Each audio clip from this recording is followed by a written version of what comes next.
द्या लक्ष मित्रांनो।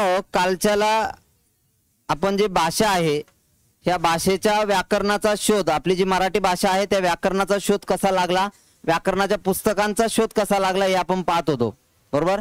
त्यामध्ये मराठी व्याकरणाच्या पुस्तकांचा शोध लागण्यासाठी काही व्याकरणकार होऊन गेले। त्याच्यामध्ये पहिला ब्रिटिश लेखक इसवी सन 1805 मध्ये त्यांचं नाव होतं विल्यम कॅरी, बरोबर, की ज्यांनी मराठी व्याकरणाचं एक पहिलं पुस्तक लिहिलं पहा। आणि त्या पुस्तकाला त्यांनी नाव दिलं the grammar of Maratha language. त्यांनी जे पुस्तक लिहिलं होतं ते कोणत्या भाषेतून लिहिलं होतं? इंग्रजी भाषेमधून ते लिहिलं होतं पहा। त्यानंतर आपल्या मराठी भाषेमधून एक मराठी व्याकरणाचं पहिलं पुस्तक लिहिलं, बरोबर, किंवा मराठी व्याकरणकारांनी सुद्धा काही पुस्तकं लिहिली इसवी सन 1836 मध्ये। मग बाळशास्त्री जांभेकर असतील, बरोबर, त्याच्यानंतर गंगाधर शास्त्री फडके आहेत आणि दादोबा पांडुरंग तरखडकर आहेत पहा। यांनी काही पुस्तकं लिहिली। त्यामध्ये दादोबा पांडुरंग तरखडकर यांनी जे मराठी भाषेचं व्याकरणाचं पुस्तक लिहिलं त्या व्याकरणाच्या पुस्तकाला त्यांनी नाव दिलं होतं काय रे? महाराष्ट्र भाषेचे व्याकरण असं त्यांनी त्या पुस्तकाला नाव दिलं होतं पहा, लक्षात ठेवा। आणि मग त्यांनी हे पुस्तक लिहिल्यानंतर त्यांना लोकहितवादी गोपाळ हरी देशमुख यांनी एक उपाधी दिली। ती कोणती उपाधी दिली होती? मराठी भाषेचे पाणिनी अशी त्यांना ती उपाधी देण्यात आली होती पहा। गंगाधर शास्त्री फडके यांनी जे पुस्तक लिहिलं त्यांचं नाव देखील महाराष्ट्र भाषेचे व्याकरण असं त्यांच्या पुस्तकाचं नाव होतं। त्यानंतर पुढे इसवी सन 1870 ते 1880च्या कालखंडामध्ये दोन निबंधकार होऊन गेले।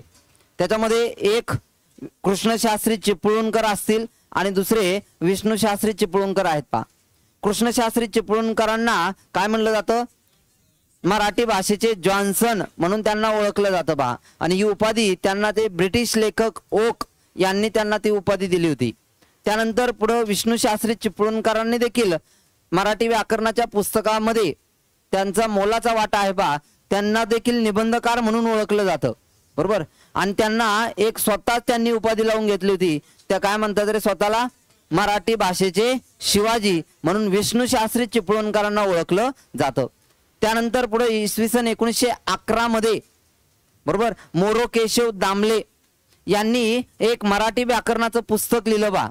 त्या पुस्तकाला त्यांनी नाव दिलं शास्त्रीय मराठी व्याकरण, लक्षात ठेवा। आणि या शास्त्रीय मराठी व्याकरणाच्या पुस्तकाचा आधार घेऊन आतापर्यंत ते म्हणजे त्याचाच आधार आपल्या व्याकरणामध्ये घेतला जातो बा। आणि त्यांनी आपली जी वर्णमाला आहे ही वर्णमाला 48 वर्णांची वर्णमाला सांगितली होती। आणि ती वर्णमाला त्यांनी 3 भागामध्ये काय केली होती? विभागली होती बा। मग त्याच्यामध्ये त्यांनी 12 स्वर सांगितले, बरोबर, 2 स्वरादी सांगितले आणि 34 व्यंजन आहेत असं त्यांनी सांगितलं होतं। आणि त्यानंतर पुढे मग 1951 साली एक मराठी व्याकरणकार आले पुन्हा, त्यांचं नाव होतं महादेव पांडुरंग सबनीस। यांनी काय केलं? यांनी एक मराठी व्याकरणाचं पुस्तक लिहिलं आणि त्याला त्यांनी नाव दिलं काय रे? मराठीचे उच्चतर व्याकरण असं त्यांनी एक व्याकरणाचं पुस्तक लिहिलं पहा। आणि त्यांनी क्ष आणि ज्ञ या 2 वर्णांना वर्णमालेत घेण्यात यावं असं त्यांनी त्यावेळी सांगितलं पहा, लक्षात ठेवा। मग क्ष आणि ज्ञ याला वर्णमालेत स्थान द्यावे असं कोणत्या व्याकरणकारांनी सांगितलं? सबनीस, म्हणजे महादेव पांडुरंग सबनीस यांनी ते सांगितलेलं आहे पहा। त्याच्यानंतर 2008 इथपर्यंत आपण आलो होतो। इसवी सन 2008 साली एक व्याकरणकार आले पहा, त्यांचं नाव होतं अरविंद मंगळूरकर।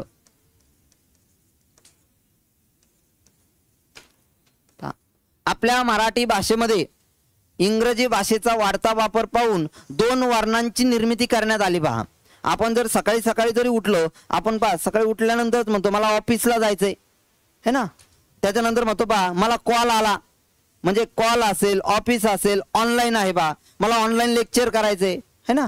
म्हणजे असे शब्द आपण काय करतोय दिवसेंदिवस वाढत चाललेत पहा आपल्या भाषेमध्ये। आणि मग ह्या इंग्रजी भाषेतील काही शब्दांचा वापर पाहून या आणि अ या 2 वर्णांना वर्णमालेमध्ये घेण्यात आलं पहा, लक्षात ठेवा। कोणते? अ आणि अ। ह्या अरविंद मंगळूरकर यांनी सांगितल्याप्रमाणे या 2 वर्णांना 2008 साली आपल्या वर्णमालेमध्ये स्थान देण्यात आलं। लक्षात ठेवा, सुरुवातीला जेव्हा हे घेतले होते तेव्हा यांना वर्णमालेमध्ये स्वरादी म्हणून घेण्यात आलं होतं. काय म्हणून घेतले होते? स्वरादी. पण यांचा वाढता वापर पाहून यांना 2009 साली स्वरांचा दर्जा देण्यात आला. कधी? 2009 साली यांना काय म्हणून घोषित केलं? स्वर. आणि मग 12 स्वर जे होते आपले, ह्या 12 स्वराचे मग किती झाले? 14 स्वर आपल्या वर्णमालेमध्ये आपल्याला पाहायला मिळतात. असं अरविंद मंगळूरकरांनी या आणि अ याला स्थान दिलेलं आहे. समजलंय का? मग या आणि अ याला मराठी वर्णमालेमध्ये टिंबटिंब साली स्थान देण्यात आलं. 2008 साली स्थान देण्यात आलं. आणि त्यांना स्वरांचा दर्जा कधी दिला? 2009 साली त्यांना स्वरांचा दर्जा देण्यात आलेला आहे. इथपर्यंत कळलंय? तर अशा पद्धतीने हे व्याकरणाच्या पुस्तकांचा काय झाला? शोध लागत गेला पहा. आणि आता जी आपण वर्णमाला अभ्यासतो, जी 52 वर्णांची वर्णमाला आहे, तर ती आपला जो शासन निर्णय आहे, महाराष्ट्र शासनाचा जो निर्णय आहे 2009चा, त्यानुसार आत्ताची सध्याची वर्णमाला ही 52 वर्णांची वर्णमाला आपल्याला पाहायला मिळते. समजलं इथपर्यंत? तर अशा पद्धतीने हा आपला पहिला चॅप्टर या ठिकाणी काय होतो? संपलेला आहे. हे एवढा एक भाग लिहायचा राहिला होता शेवटचा, आणि मग पुढच्या चॅप्टरकडे आपण वळणार आहोत. ठीक आहे, चला मी सांगतो तसं लिहा. 1951 पर्यंत लिहिलं होतं तुम्ही, 11 पर्यंतच लिहिलंय. बर, चला पुढचा काय आकडा असेल तो टाका. कितवा? हा, 6वा आकडा टाका. 1951, इसवी सन 1951.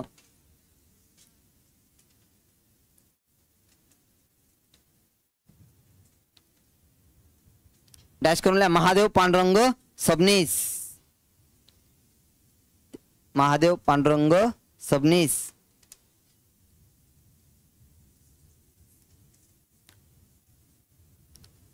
लिहू का नाव? बर, महादेव पांडुरंग सबनीस.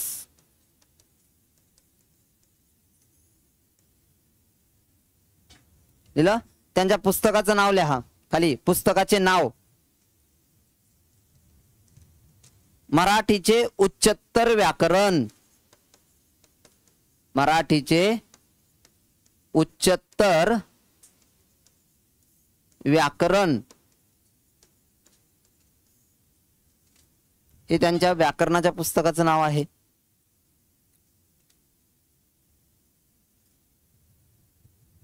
लिहिलं? खालच्या वेळी लिहा. वर्णमालेत क्ष व ज्ञ एकेरी अवतरण चिन्हात टाका त्यांना. क्ष व ज्ञ यांना स्थान असावे. त्यांना स्थान असावे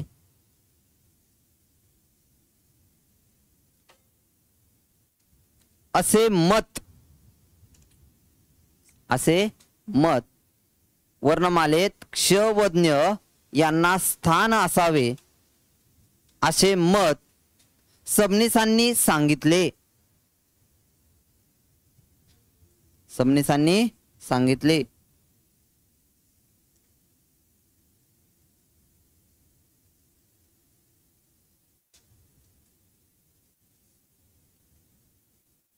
लिहिलं? त्यानंतर इसवी सन 2008.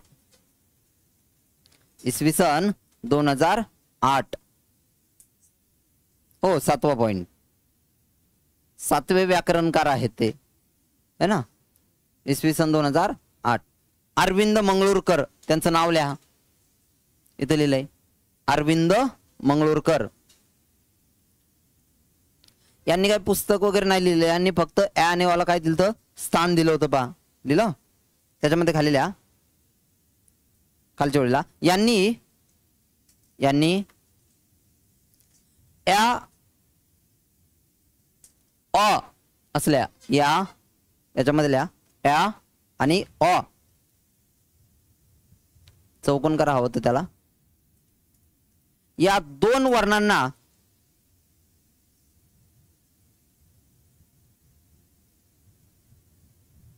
या दोन वर्णांना वर्णमालेत स्थान दिले, वर्णमालेत स्थान दिले।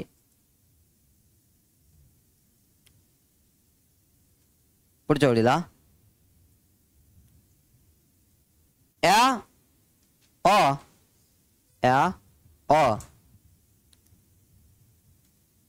यांना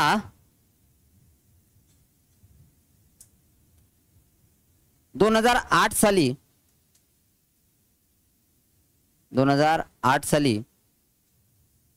स्वरादी म्हणून घेण्यात आले।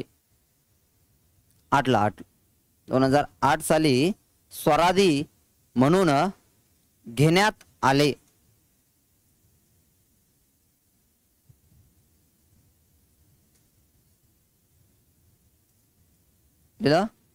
खालच्या ओळीला परंतु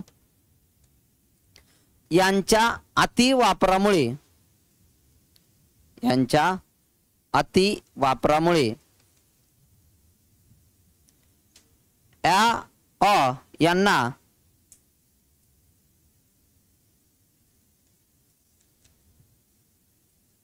यांना 2009 साली स्वरांचा दर्जा देण्यात आला।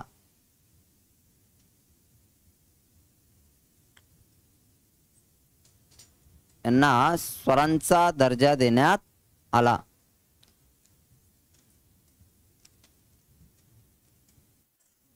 लिहिलं? पुढच्या ओळीला म्हणून सध्या 14 स्वर आहेत। म्हणून सध्या 14 स्वर आहेत।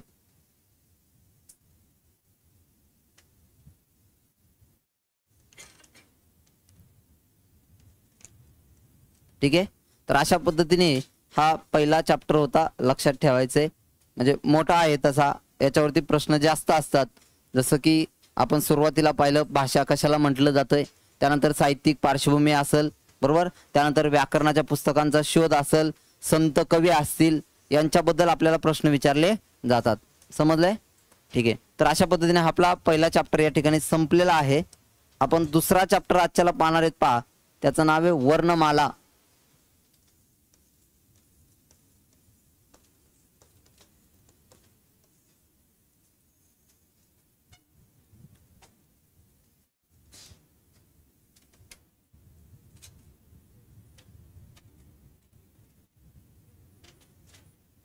पहा, आपण जेव्हा काहीच येत नव्हतं आपल्याला, तेव्हा आपली सुरुवात झाली ती वर्णमालेपासून। म्हणजे बालवाडीला गेलास तो, अंगणवाडीत है ना, तेव्हा तुला पहिल्यांदा अ म्हणजे अननस, आ म्हणजे आई, तुला हे असलं शिकवलं, बरोबर। आणि ते पुन्हा शिकण्याची वेळ आपली आली है ना, आता पुन्हा। तर मग ते आपले त्यावेळेस कोणते वर्ण होते, कोणते नव्हते, आणि आत्ताची जी वर्णमाला आहे, आजही काही जणांना ती वर्णमाला सांगता येत नाही। म्हणजे आजही काही जण असे आहेत की त्याला कशानंतर काय येतं हेच आठवत नाही आणि येणार पण नाही, है ना। पण आपण शिकणार आहेत, पहा, सध्याची जी वर्णमाला आहे मी सांगितली, मोरोकेशव दामले यांनी 48 वर्णांची सांगितली होती। त्यानंतर क्ष आणि ज्ञला सबनिसांच्या म्हणण्यावरून स्थान देण्यात आलं, आणि नंतर अ आणि ओला अरविंद मंगळूरकरांच्या याच्यावरून स्थान देण्यात आलं। अशी आपले वर्णमालेमधले काही वर्ण आहेत, पहा। त्याच्यानंतर पुढे सांगायचंय, हा, क ख ग घ बोंबल काय ते ड आहे का? ड मी सांगतो, लक्ष दे, तो काय म्हणतो तेच कळना, है ना। तर याला ड म्हणायचं नाही, याचा उच्चार करताना नाकातून उच्चार करायचा आणि ग सारखा करायचा, असा ग्य, काय म्हणायचं, ग्य असा उच्चार करायचा, हा, लक्षात ठेव। तर हे ग्य आहे, ग्य, कळलं? त्याच्यानंतर पुढं च छ ज झ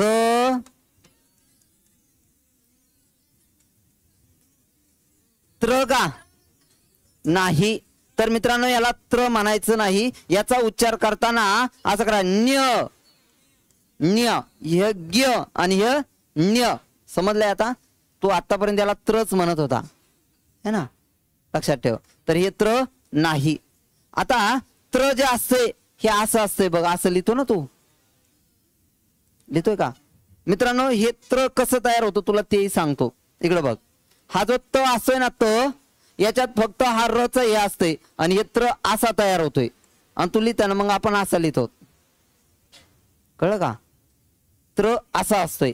हा त असा जो त आहे ह्या तच्या इथं अशी रेग मारतो आपण आणि हा त्र तयार होतो असाच असतोय बघ. कोणत्याही जर तू शुद्ध मराठीमध्ये जर पाहिला तर त्र असा असतोय, असं की नाही. पण तुला आधीच लिहायचे अवघड, तुझं अक्षर म्हणजे काय सांगायचं आता. हा तर चला इकडे होतो आपण. हे त्र नाही याचा उच्चार करताना न्य असा उच्चार करायचा आहे. त्यानंतर खाली काय असतं रे बघ, तुला आठवण सुद्धा ट ठ ड ढ न न ना, बस ना, कुठं चालला न च्या पुढे एवढंच असतंय. हे फक्त तुला उच्चारासाठी मी सांगितले, हे नसतात. याचा उच्चार काय हे कळावं म्हणून ते कंसात लिहिलंय. हा त्याच्यानंतर पुढे सांग, त का प, त थ द ध न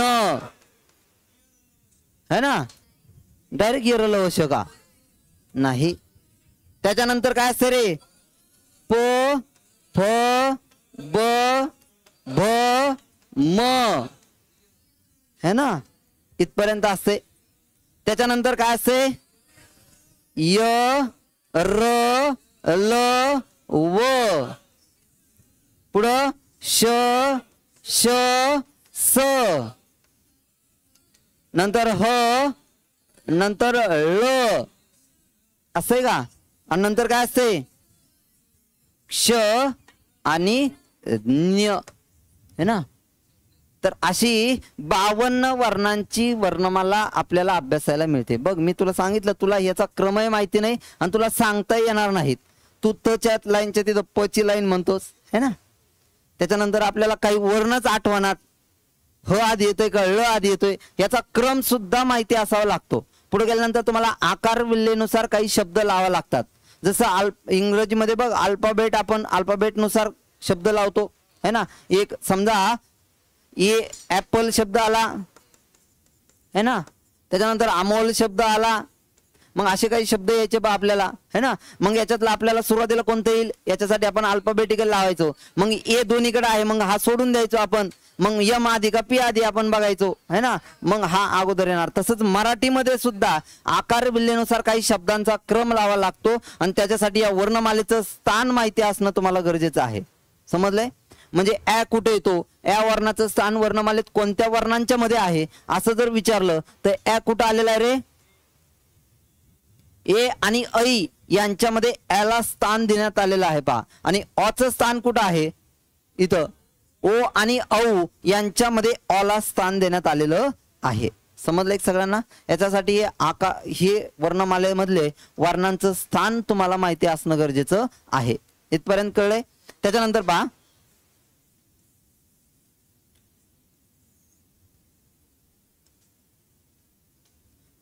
पुढं आपल्याला जी भाषा आहे ही भाषा कशी तयार होते, ह्या भाषेच्या मूलभूत संबोधनाचा काही क्रम आहे पहा, तो क्रम आपल्याला अभ्यासायचा आहे. म्हणजे भाषा कोणती निर्माण व्हायची असेल तर त्याच्यासाठी काही गोष्टी आवश्यक असतात.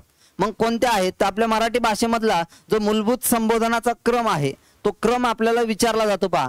तर त्याच्यामध्ये आपण पाहणार आहोत सुरुवातीला मूलभूत संबोधनाचा क्रम.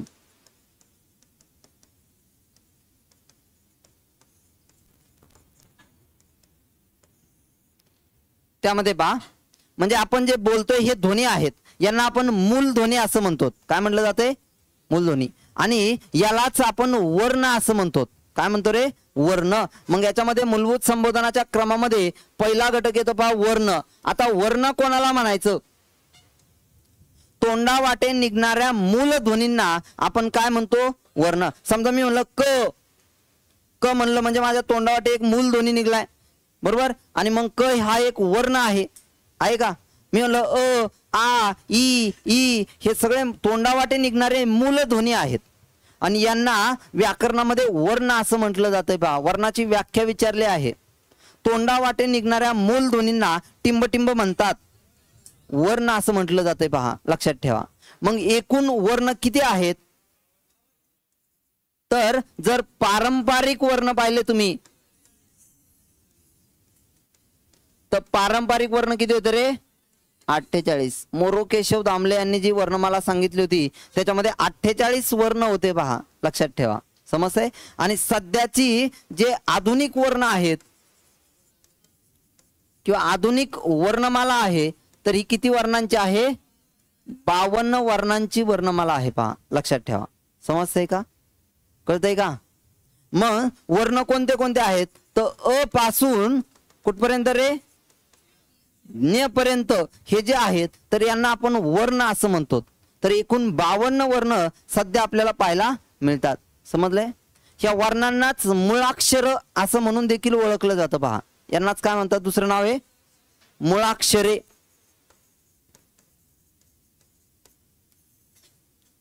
यांनाच मुळाक्षर असं म्हटलं जातं पहा. म्हणजे हे सुरुवातीला वर्ण असते. वर्णापासून दुसरा जो घटक येतो पहा, मूलभूत संबोधनाचा क्रमामध्ये भाषेचा जो मूलभूत संबोधनाचा क्रम आहे त्याच्यामधला दुसरा घटक येतो पहा, अक्षर. काय? तर अक्षर. म्हणजे वर्णांपासूनच काय तयार होतं रे? अक्षर तयार होतं का? अक्षर म्हणजे काय रे? क्षर म्हणजे नाश पावणारे आणि अक्षर म्हणजे नाश न पावणारे. त्यांना आपण म्हणतो पहा अक्षर. लक्षात ठेवा. म्हणजे अक्षर हे नाश पावत नाही. समजा तुम्ही लिहून ठेवलं, एखादी गोष्ट लिहून ठेवली, अक्षरात स्वरूपात लिहून ठेवली, ती नाश पावते का? नाही पावत. म्हणून त्याला अक्षर म्हणतात. आता पहा, क मी लिहिला, ते नाश पावतोय का? नाही. मग ते जसेच्या तसं राहतं म्हणून त्याला अक्षर म्हणतात पहा. कळतंय का? अक्षर कोणती कोणती आहेत? तर जी आपली 14 स्वर आहेत, ही 14ची 14 स्वर ही अक्षर आहेत पहा, लक्षात ठेवा. म्हणजेच इथं मी त्यांची काय वैशिष्ट्य लिहितो. सर्व स्वर हे काय असतात? सर्व स्वर हे अक्षर असतात. लक्षात ठेवायचंय. अक्षर तयार होताना व्यंजनामध्ये जेव्हा स्वर मिसळला जातो तेव्हा ते अक्षर तयार होतं पहा. व्यंजन कशाला म्हणतात? जेव्हा एखादं असं पाय मोडून लिहिला जातो वर्ण तेव्हा ते असते व्यंजन. आणि जेव्हा ते पाय मोडून लिहिलं जात नाही तेव्हा ते काय असते? अक्षर. लक्षात ठेवा. म्हणजे अक्षर कसं तयार होतं? तर अक्षर बरोबर व्यंजन अधिक स्वर. लक्षात ठेवा. व्यंजन अधिक स्वर. म्हणजे उदाहरणार्थ पहा, समजा क आहे, क हे काय रे? अक्षर. ह्या क मध्ये हे क पाय मोडून लिहिलं म्हणजे व्यंजन आहे आणि याच्यामध्ये एक स्वर असतो तो म्हणजे कोणता? अ. कळतंय का? जेव्हा ते पाय मोडलं जातं तेव्हा ते व्यंजन असते आणि जेव्हा ते पाय मोडला जात नाही तेव्हा त्याच्यामध्ये एक स्वर मिसळलेला असतोय. लक्षात ठेवा. आणि त्याला आपण अक्षर असं म्हणतो. तर समजलंय का? अक्षर कळलंय का? म्हणजे आवाजाचे ज्या सांकेतिक चिन्ह आहेत ते जे लिहून ठेवले जातात त्याला आपण काय म्हणतो? अक्षर असं म्हणतात. कळतंय का? म्हणजे आपला आवाज आहे आणि याचे जे सांकेतिक चिन्ह आहे त्या स्वरूपामध्ये लिहून ठेवणार जो घटक आहे किंवा खूण आहे त्याला आपण अक्षर असं म्हणतो. तर कळलंय का? असा हा दुसरा घटक आहे पहा, अक्षर. त्याच्यानंतर तिसरा घटक येतो पहा, शब्द. पहा, शब्द कशाला म्हणतात? अक्षरांच्या अर्थपूर्ण समूहाला आपण काय म्हणतो रे? शब्द असं म्हणतो पहा. लक्षात ठेवा. म्हणजेच उदाहरणार्थ आपण जर पाहिलं, समजा मी शब्द असा लिहिला, हे होईल का? शब्द होईल का? नाही. पण याचा एक अर्थपूर्ण समूह घेतला जातो पहा. म्हणजे याचा जर अर्थपूर्ण समूह घेतला काय शब्द होईल रे? पवन. आता का याच्या बाहेर जाते स्क्रीन वाटतंय आज. हा, तर याचा अर्थपूर्ण समूह झाला बरोबर आणि याच्यापासून एक शब्द तयार झाला तो म्हणजे कोणता? पवन. म्हणजे अक्षरांचा समूह आहे हा आणि अक्षरांच्या अर्थपूर्ण समूहाला शब्द असं म्हटलं जातंय. इथपर्यंत कळले? लक्षात ठेवा. त्यानंतर शब्द एकत्र आले की त्याच्यापासून किंवा शब्दामध्ये कधी कधी आपल्याला बदल करावा लागतो आणि त्या बदलाला आपण काय म्हणतो? पद असं म्हटलं जातंय पहा, लक्षात ठेवा. म्हणजे मूळ शब्दामध्ये जो बदल केला जातो त्याला म्हणतात पहा पद. कळतंय का? म्हणजे उदाहरणार्थ पहा, समजा झाड हा शब्द आहे. झाड काय रे? हा शब्द आहे. आणि मी समजा याच्यामध्ये बदल केला. मी म्हणलं झाडावर. झाडचं काय तयार झालं? झाडा, है ना. म्हणजे त्याच्यामध्ये आपण बदल केला. म्हणजे याला म्हणायचं शब्द आणि याला म्हणायचं पद. याला काय म्हणणार? पद. म्हणजे एखाद्या शब्दामध्ये मूळ शब्दात जो बदल केला जातो त्याला पद असं म्हटलं जातं. उदाहरणार्थ आणखी बा, घोडा. मी म्हणलं घोड्याला. घोडाचं काय झालं रे? घोड्याला. म्हणजे मूळ शब्दामध्ये आपण काय केला? बदल केला. समजतंय? आणि या व्याकरणामध्ये मूळ शब्द जो आहे या मूळ शब्दाला प्रकृती असं म्हटलं जातं. मूळ शब्दाला काय म्हणतात? प्रकृती. आणि मूळ शब्दामध्ये जो बदल केला जातो याला विकृती असं म्हणतात. म्हणजे पदाला म्हणतात विकृती आणि शब्दाला म्हणतात प्रकृती. समजलंय का? लक्षात ठेवा. याच्यावर विचारलेलं आहे पहा पोलीस भरतीमध्येच. मूळ शब्दास टिंबटिंब असे म्हणतात. प्रकृती, विकृती असे पर्याय असतील तर मूळ शब्दाला प्रकृती म्हणायचंय आणि मूळ शब्दामध्ये जो बदल केला जातो त्याला काय म्हणतात व्याकरणात? विकृती असं म्हटलं जातंय पहा, लक्षात ठेवा. समजतंय का? त्याच्यानंतर शब्द किंवा पद एकत्र आले की त्याच्यापासून काय तयार होतं रे? वाक्य तयार होतं. नुसतं शब्दाने वाक्य तयार होतं का? नाही. आपल्याला शब्दामध्ये बदल देखील करावा लागतो, है ना. उदाहरणार्थ समजा मग असं घेतलं असतं नुसते शब्दाने म्हणलं पहा, कासव, शर्यत, है ना, जिंक. हा, मग झालं का हे अर्थपूर्ण वाक्य? नाही. मग शब्दाच्या अर्थपूर्ण समूहाला वाक्य असं म्हणतात. लक्षात ठेवा. म्हणजे आपल्याला काय लिहावं लागेल रे? कासवाने शर्यत जिंकली. आता अर्थपूर्ण वाक्य तयार झालं. कळतंय का? म्हणजे शब्दाच्या अर्थपूर्ण समूहाला वाक्य असं म्हटलं जातंय. आणि वाक्य तयार करण्यासाठी शब्द आणि पद या दोघांची आवश्यकता असते. इथपर्यंत कळले? लक्षात ठेवा. आणि हे वाक्य एकत्र आले की त्यापासून काय तयार होतं रे मग? तर याच्यापासून उतारा किंवा ज्याला आपण परिच्छेद असं म्हणतो तर हा तयार होतो पहा. होतो ना. अनेक वाक्य एकत्र आले की वाक्यांपासून उतारा तयार होतो, परिच्छेद तयार होतो. तर असा मूलभूत संबोधनाचा क्रम आहे. असा भाषेचा मूलभूत संबोधनाचा क्रम सांगितला जातो. म्हणजे सुरुवातीला काय येत आहेत? वर्ण. बरोबर. वर्णांपासून काय तयार होतं? अक्षर. अक्षरांपासून काय तयार होतं? शब्द. शब्दात बदल केला की त्याला काय म्हणतात? पद. बरोबर. शब्द आणि पद यांच्यापासून काय तयार होतं? वाक्य. आणि वाक्यापासून काय तयार होतो? उतारा तयार होतो. कळलंय? तर असा भाषेच्या मूलभूत संबोधनाचा क्रम आपल्याला सांगता येतो. वर्ण कशाला म्हणायचे? व्याख्या काय सांगितली जाते? तोंडावाटे निघणाऱ्या मूल ध्वनींना काय म्हटलं जातंय? वर्ण असं म्हटलं जातंय. अक्षर कशाला म्हणायचे? आवाजाच्या सांकेतिक चिन्हाला किंवा खुणांना काय म्हटलं जातंय? अक्षर असं म्हटलं जातंय. शब्द कशाला म्हणतात? अक्षरांच्या अर्थपूर्ण समूहाला काय म्हणलं जातंय? शब्द. शब्दामध्ये जो बदल केला जातो त्याला पद. बरोबर. मूळ शब्दाला काय म्हणतात? प्रकृती. आणि पदाला विकृती. बरोबर. त्यानंतर वाक्य कशाला म्हणायचं? शब्दाच्या अर्थपूर्ण समूहाला वाक्य असे म्हणतात. लक्षात ठेवा. आणि उतारा कशाला म्हणायचं? कळलंय की अनेक वाक्य एकत्र येऊन त्यापासून उतारा किंवा परिच्छेद तयार होतो. अशा पद्धतीने ही भाषा तयार होण्याचा क्रम आहे पहा. लक्षात ठेवा. समजलंय का? चला लिहून घ्यायचंय आपल्याला.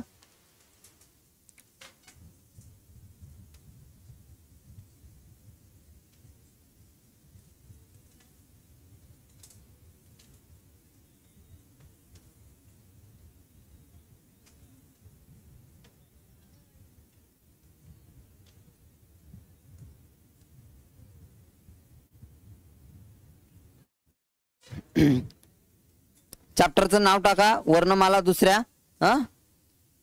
वरती टाकायचं. समासाच्या वरती टाकले का? हा. वर्णमाला लिहून घ्यायची. 52 वर्ण लिहायचे आपल्या वहीवरती सुरुवातीला. चकचक नाही, ती लिहावंच लागणार आहे आपल्याला. लिहा. हे लिहायचंय अ आ इ ई उ ऊ रुरलू. सुरुवातीच्याच पानावर असणं गरजेचं आहे आपल्याला, कारण हे पुढे लागणार आहे भरपूर वेळेस.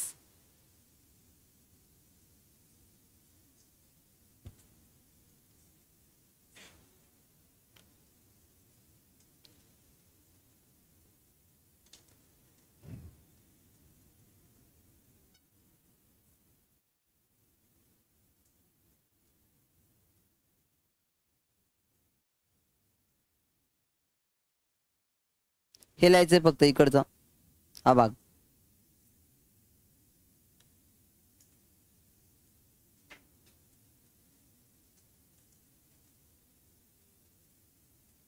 काही जण म्हणत असतील काय लहान लेकरासारखं लिहायला लावलंय सरांनी, पण बाळा याच्यावर प्रश्न आहे तुला, है ना. पोलीस व्हायचं म्हणले हे पण येणं गरजेचंच आहे.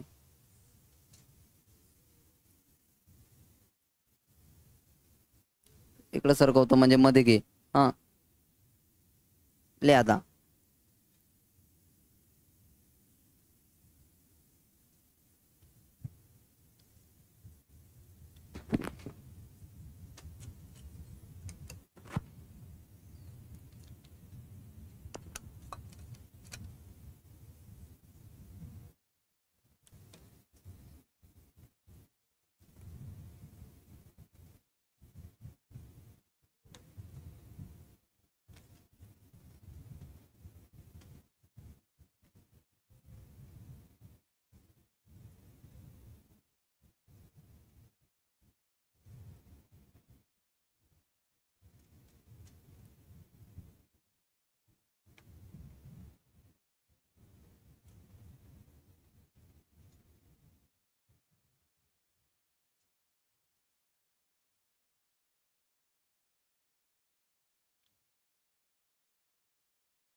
पाठीमागे दिसतंय का? आवाज येतोय?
व्यवस्थित लिहून घ्या. महिला वर्ग लिहिलं का? इकडं रे.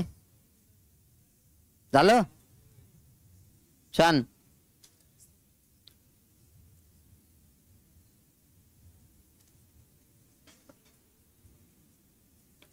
चला खाली हेडिंग टाकायचंय. बोला. खाली घ्यायचंय. हा चला पुढे हेडिंग टाका. भाषेतील मूलभूत संबोधनाचा क्रम. भाषेतील मूलभूत संबोधनाचा क्रम. भाषेतील मूलभूत संबोधनाचा क्रम.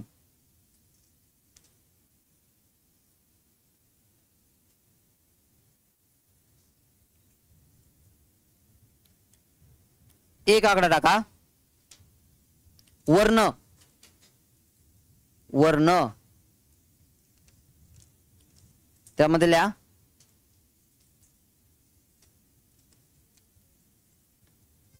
व्याख्या लिहा त्याची. चला खाली. आपल्या तोंडावाटे